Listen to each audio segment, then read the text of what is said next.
प्र. 1 अ. दिलेल्या पर्यायांपैकी योग्य पर्याय निवडून विधाने पूर्ण करा. 1.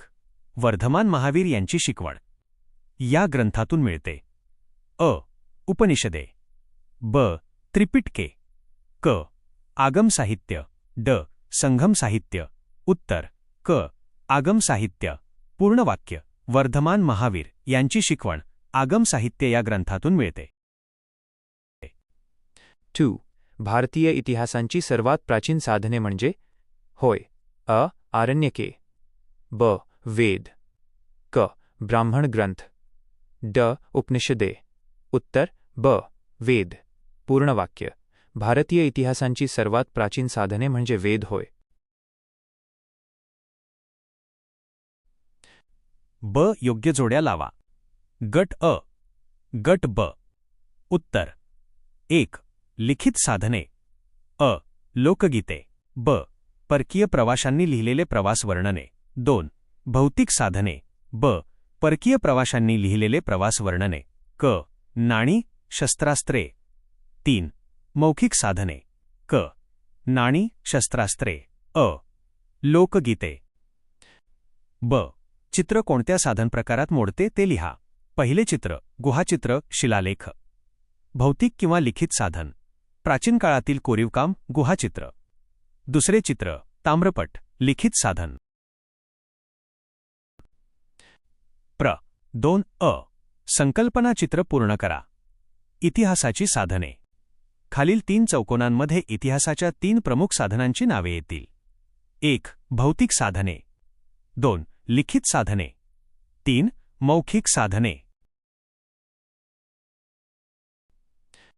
प्र. 3 अ. खालील प्रश्नांची थोडक्यात उत्तरे लिहा. 1. इतिहासाच्या लिखित व मौखिक साधनांमधील फरक स्पष्ट करा. लिखित साधने मानवाने लिहिलेले ग्रंथ, ताम्रपट, शिलालेख, भूर्जपत्रे, परकीय प्रवाशांची वर्णने, राजांची चरित्रे यांचा यात समावेश होतो. यावरून तत्कालीन भाषा, लिपी आणि इतिहास समजतो.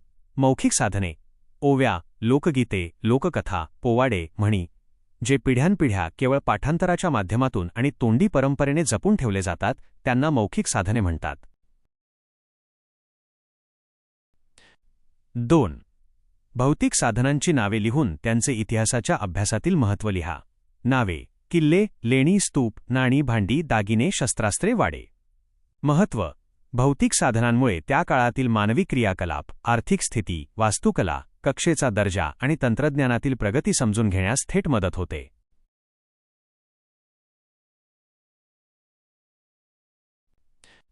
3. आधुनिक काळातील कोणती साधने भविष्यातील पिढ्यांना इतिहास सांगू शकेल ते लिहा.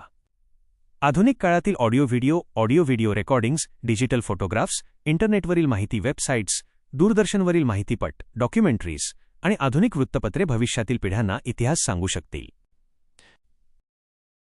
प्र. 4 अ.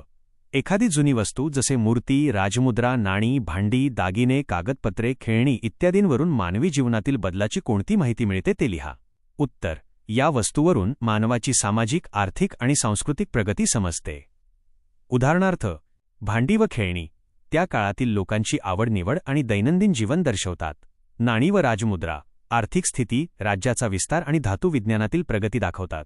दागिने व मूर्ती कक्षेचा दर्जा आणि धार्मिक समजुतींची माहिती देतात. ब. पुढील तक्ता पूर्ण करा. शहराचे ठिकाणाचे नाव.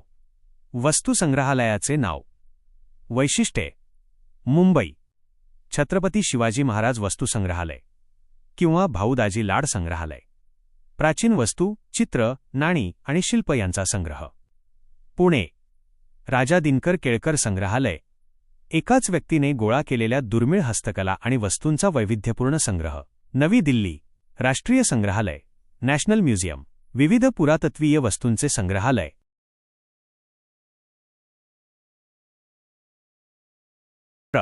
5. मराठा मिलिटरी लँडस्केप्स या नावाने जाहीर केलेल्या 12 किल्ल्यांची आंतरजालाच्या मदतीने नावे शोधा. अक्षरांच्या चौकटीतून शोधलेली मराठा मिलिटरी लँडस्केप्समधील 12 किल्ल्यांची नावे खालीलप्रमाणे आहेत. 1. रायगड. 2. राजगड. 3. तोरणा 4. प्रतापगड 5. लोहगड 6. पन्हाळा 7. शिवनेरी 8. सिंधुदुर्ग 9. विजयदुर्ग 10. साल्हेर 11. रंगणा 12. जिंजी, तमिळनाडू येथील मराठा सैन्य स्थापत्य का किल्ला